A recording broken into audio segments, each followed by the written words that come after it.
Broadcasting from the business capital of the world, this is the Podcast Business News Network. And welcome back. I'm going to talk about something today that you hear this word, but many people throw it freely around and don't truly understand what the word means, and that is triggered. Somebody says, yeah, I got triggered by that, or that, yeah, that's a trigger for me. What exactly is this thing called a trigger? It can be very impactful. It can freeze you in your steps. It can set you back. We're going to talk about that today. She helps people have these realizations all the time with therapy. Doesn't matter who you are. So many things that I've realized in speaking with her over these podcasts. Susie Engel is back with us. How are you doing today? I'm great, Steve. How are you? At the moment, not triggered, and I'm grateful for that. That's a good thing. But even if you are, you're going to understand that differently by the end of this podcast. I think so. How do you define a trigger? So I think it could be a thing, it could be a time of day, it could be anything unconscious that unconsciously reminds a person of an event or maybe an experience that was unpleasant or a traumatic experience. And so it could be just like an odor. It could be a sound. It could be colors. It could be a person and the tone of voice, or a person and how they're speaking, or it could be a subject matter. But whatever it is, I mean, I always tell every client, whether it's a child, adolescent, or adult here, I always say this story. If we were friends and we went on a picnic together and I made our favorite sandwiches, let's say like turkey, cheese, whatever it is, with all the condiments that you love, and favorite cookies and favorite something to drink, and it's a beautiful day like today, you know, we could look out the window. I have beautiful windows here at my office. The sky is a certain blue, the temperature, we may smell something like either springtime flowers blossoming or leaves falling, like autumn smells, and the breeze and temperature. And then we have a great time, and it's almost time for us to go, and I get stung by a swarm of bumblebees. So that's my trauma, right? Just go with it. And then I call you a couple of months later or 6 weeks later, and I say, Steve, you're not going to believe it. I had a panic attack, and I'm high strung, but I'm not anxious. And I don't know what's going on. And you're like, oh my gosh, what was going on? What else? And come to find out in our conversation, I'm like telling you about my delicious turkey sandwich, the same menu we had at our picnic. The sky happens to be the same color blue, da da da da da. Then I call you like another month or two later, and I say, oh my gosh, I lost my temper. I lost my temper with a client. And you're like, what is going on? And so the sky is the same color, the smell of the fall leaves or the spring flowers or the birds chirping, all these sensory things are unconscious, right? So this is just one example of how I could be triggered. And I'm remembering unconsciously the bumblebee stings. Yep. Yeah. So if that makes sense, I think that's a nice way to begin to understand it. Well, you know what's interesting? I'm getting here is that so many times people say refer to a trigger in a negative way. I got triggered. Can it be a positive? Can we look at it as a positive where it triggers a memory, a connection, association with something, right? Yes, I like that. So then we have to be specific. Like but the problem is triggered. Like the trigger, Yeah, has a connotation of reactivity, of it's not going to be a productive thing. It's going to be, I'm triggered, I'm kind of thrown into a different state of mind. Then what would it be called if it's something positive? Is it just a Then, memory? like a good memory, a resourceful memory is, I feel really energized by this. I mean, we all talk like that. I feel so stoked by this. I feel renewed by this. I mean, there are lots of great things, but maybe we could use trigger in a positive way too. I don't think everything is negative and positive, but I do think that feeling triggered, maybe it is either way because it's all unconscious. Right. And So it's triggering a a memory of fond memory. something. Right. Yes. So it's not always, and I don't think everything is always binary like that. We've talked about that all the Yeah. time, the two of us. But I think that you're right. So what if I'm eating something and then it's reminding me of a day at the beach with my father and mother That's as where a I was little, going. and I'm eating clam fritters or apple fritters at the beach, right? So yeah, I think it could be anything. Not everything is doom and gloom. That's the yeah, and Yeah. then there's a lot of them, and no minimization of anything. That No. it can be challenging. Yeah, But I like like it. I like that broader sense of it. And I also like that you're bringing up what conjures positive, unconscious connections. you mentioned Love it. your father and mother. I I'll have a chocolate shake occasionally, and it triggers a memory of my father when I would see him, and I was like 3 or 4 at that time. He would bring a chocolate shake. So it brings back a memory for me. Right. Side note, whether you believe it or not, it just stuff rolls off my head. I spoke to a psychic once, and I'm close with them, and I believe I'm skeptical, but I've seen out of nowhere, the psychic said, "What's up with the chocolate shakes and your father?" And I forgot about it until I thought about it. No, there's something with the chocolate shakes. Tell me about that. There's no way they would have known. And they brought That's that up, funny. and then it reminded me. So now, and then I always wondered, like, why do I like chocolate shakes? That's got to be why it triggers a memory. I could even tell you where I was living at the time. The memories are there. So I think And the it triggers. connection. Yes. It's the connection. Yeah. It's the connection. But yeah, yeah, yeah. But That's certainly cool. there are triggers of things that are impactful, challenging, that can set us off in many different ways. It's just a different Yeah. different trigger. I don't know. I just don't know if I would use the word. I mean, I know when I'm triggered I just got off the phone with an insurance company for work, and it took a little digging to figure out what was going on, but I didn't want to just fold about it. I really wanted to be informed because I didn't know opening a private practice in psychotherapy and specializing in trauma with people of all ages would make me an expert in insurance. But I am so good at insurance. It's incredible. Oh, I'll bet. And Like all my doctors are like, we love you. We don't have to explain anything to you. and that insurance could trigger anybody at any time, and it could be talking to. All right, let's go with the insurance.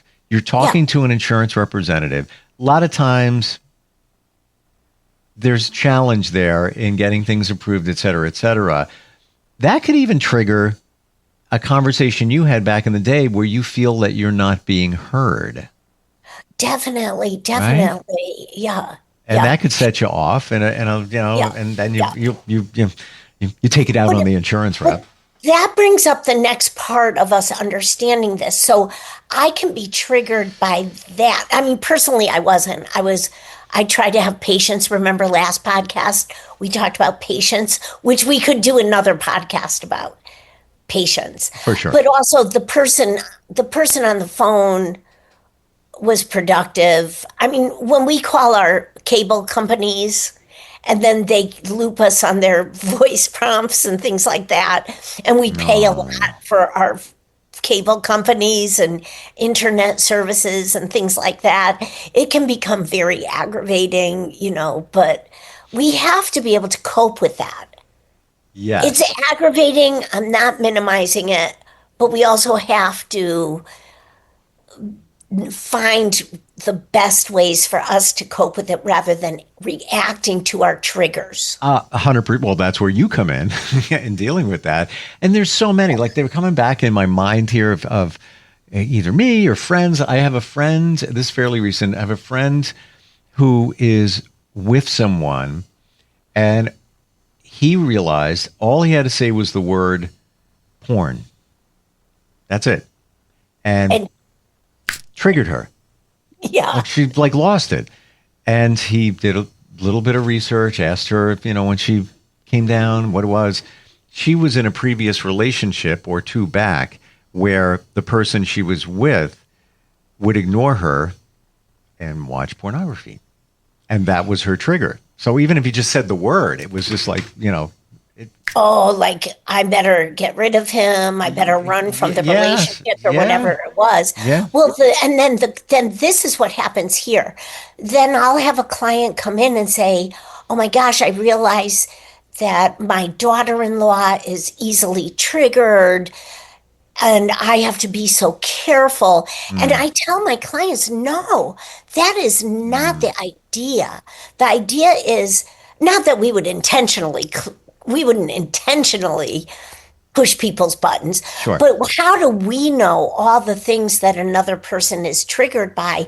And it's the daughter-in-laws or the girlfriend, your friend's girlfriend or partner, whoever this is. It's her job to figure out how to cope with the word porn. We can't say, well, I will never say porn again for the rest of my life, because that's just going to stress us out, because they have to figure out how to cope with something. Does that make sense? 1,000,000,000%. I mean, you could be in a conversation with some friends and it comes in up in conversation. They'd be just lighthearted, joking around about something, whatever. And it's not your fault. It's not that person that got triggered's fault, but it's their responsibility, I guess, to deal with it and know how, actually know what your triggers are, really. Yes, and learn, where did they come from and what's the root of them. I mean, a lot about EMDR and lots of trauma work is get at the root of it. It's not a judgment call about this. And look, you in a chocolate milkshake, that started because you had a connection with your father. Yeah. I didn't see him a lot, but it was a connection, and it was a memory, and a nice one. And it's called an association. Okay. Just like if the color of the sky is the same. I mean, But we can't. I think that people get so mixed up that when they feel triggered, their reactivity, without them realizing, their reactivity causes their nervous system, that fight, flight, I'm ready to, and then like this partner of your friend or girlfriend of your friend, she just kind of acted probably aggressive or freaked out with hearing the word porn when it wasn't even the same context. Exactly. And I've had that with families. Like, I'll be working with an entire family and the father will have a reaction to me all of a sudden because I'm bringing things up and I'm bringing honest issues up. And sometimes I'll say, so-and-so, I don't know exactly what's happening because we haven't worked long enough for me to know, but it seems like you're having an unconscious reaction to me as a woman. I don't know if it's about relationships with mothers, grandmothers, aunts, or your wife who's sitting with us with their kids. But I said it straight up, and he kind of like, oh, whoa. Did he acknowledge that where it could have been coming from, why he got a little agitated? Well, no, but he stopped acting that way toward me. Okay. All right. So, I mean, which And it could benefited me. That the other thing is, we never know what they are. So in that situation where he was reacting to you, he could have issues connected to his mother back in the day, issues to another woman. Could have been a boss, boss. a boss in the military. Who knows what it was? Who knows? Right? But he was open enough to take it in and shift a little during that. And then I think we must have, I mean, this is years ago. I worked with that particular family. And I think he brought it up a few sessions later and discussed it. And then his wife, the mother, they're parents of the kids, and the kids kind of brought it up too, like, oh yeah, this does seem to be a pattern, which might have aggravated the father. But it's good work. People come here for personal development. It's not a stigma. It's not a shaming thing. No, not at all. We have to look at this stuff. And I hate to say this, ourselves but better. It's not your problem. It's your. That doesn't mean that you don't have understanding, respect for the other person's challenges there. But a lot of times we take somebody else's trigger, and we feel like, look what I did. I set them off. No, but it's not true, and Right, that's a great awareness for people to be able to say, wait a minute, I can separate myself from this, because the whole it's my fault or what did I do, that goes back to the whole self-worth thing that starts, and we've talked about that. Yeah. And we'll have to talk about it forever because it's a thing. So let's say it's a thing. It's a thing. That's really professional of me. Professional terminology coming from Susie Engel. Let's say you're with somebody, they get triggered. And, whether you said something, did something, or you're just in their presence and something made a connection to their subconscious and a past, what do you do? What should you do? How do you support them? I would say, wonder what's going on. That's what I would do. Do you say something to them? I mean, I would say that right out there in the moment. I mean, the issue is, and this is a whole nother podcast, the issue is most people don't speak up in the moment. I have a lot of experience. I have a lot of also just kind of raised and encouraged in my whole life to speak up or be in the moment and things like that. So it's not like I bottle things. So I would say I wouldn't be offensive, but I think I might say, if it were a friend of mine and we were out and something happened, I would say, gee, I really might say, I wonder what's going on. Yeah. Like just out of curiosity, because they don't know. So, but I wouldn't brush it under. I wouldn't cower away from it. Right. You just, you're there for them. That's it. I wonder what's going on. You all right? And, I wouldn't say, are you all right, though? Ooh, okay. But that's just me. But that's just me. That's just me. I'm fully understanding what you mean by that, and I wouldn't say, "Are you all right?" It depends on the person.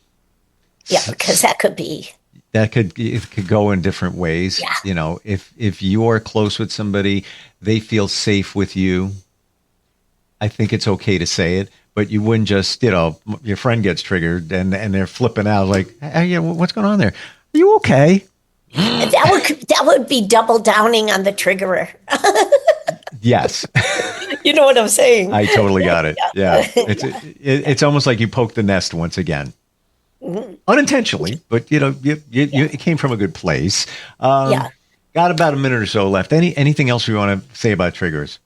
No, I just think it's really just the truth about our nervous system, or how our brain has, or nervous system has so many different structures, and triggers happen through association, so good or negative, right? Associations, but most triggers cause us a reactivity that we probably don't feel good about. And then the job is, how do I cope with my triggers? Not, it's your job never to trigger me again. And I think that's where the confusion for an average person comes in is just like, how does this person not realize that this would trigger me? And how would we realize that if it's so unconscious for yourself? So rapid fire questions. Here we go. Oh, No, it's all good. I usually answer very, I don't know what, like, okay, go for it. When are we triggered because we don't feel safe? Well, I mean, I wouldn't use the word safe, but I think we are triggered because of some traumatic experiences. And I don't know if that's always safety. It could be feeling demeaned. It could be abuse of some sort. I mean, I don't know. And I don't mean the, the chocolate shake thing. But it does raise the nervous system, like we're not safe, like we're being threatened. Like even threatened. Use that word instead of safety. All right. But are we triggered because we're threatened unrealistically? Yes. I just don't like using the word safe for everything personally. I understand, and I'm trying to dissect it, looking at it, pull it apart, just like rip it apart. Let me see, look a little deeper into it. But even if it's something as, again, not minimizing, but it's less traumatic trigger. But let's say, I'm going to go quick on this. You're in a relationship. You were in a previous relationship or two. That person left you. You have abandonment issues. That challenge. Now you're in a relationship, and let's say your partner, maybe you had a little disagreement, and they say, "Yeah, I'm going out. I'll see you later. I'm out of here." For a moment, you're like, well, I would use the word, I would say, like, if we had to rapid fire about this, I would say people are triggered because they're feeling fear. Fear. Thank you. That's what I would say. That's what Steve was trying to say. I wouldn't use the word necessarily threatened, but I would use the word feared. I would say across the board, we are safe to say that for sure. That's what I was trying to say. Thank you. Okay, on that note. I really was, though. That's where my mind was going, but I was thinking, if you have fear, what do you want? You want to feel safe. But universally, it is fear. You have fear of something. Everything we've talked about, there's a fear involved in that. We want to feel calm. Right. And even in the pornography example, you have a fear of the person you're with. Repeating. Right. The other experience that was unpleasant and abandoning and whatever. But it created a problem with trust for that person. But the guy the person who was on porn didn't intend that. No, but people use porn for lots of reasons, like zoning out, like drinking a drink. People use porn for a lot of reasons. Yeah, totally. And that's, there could be a million different triggers for that one word in all different situations. But fear is definitely it. Like you said, trust. Fear is the foundation. Yeah. For triggers. Yeah. Oh boy. So much we got going on here. Share your website with everybody if they're experiencing, some challenges, triggers, and things like that. Come to my website. It's Susan Engel -LCSW.com. Engel, ENGEL. Yes. And listen, if you want to reach out, instantfeedbacksteve@gmail.com. You have, even if you want to keep it anonymous, you have a question, wondering about something, we're here. That's good for us. Yeah. We love we like that spontaneity. Yeah. Ripping things apart and kind of, put them back together again. It's all good. Thank you for today. It's so amazing. Thank you, Steve. Thank you, everybody. All these different directions, but the end result is better understanding. Yeah. And it makes sense. Absolutely. Yeah. All right. We'll catch up soon. Appreciate it. We'll be right back.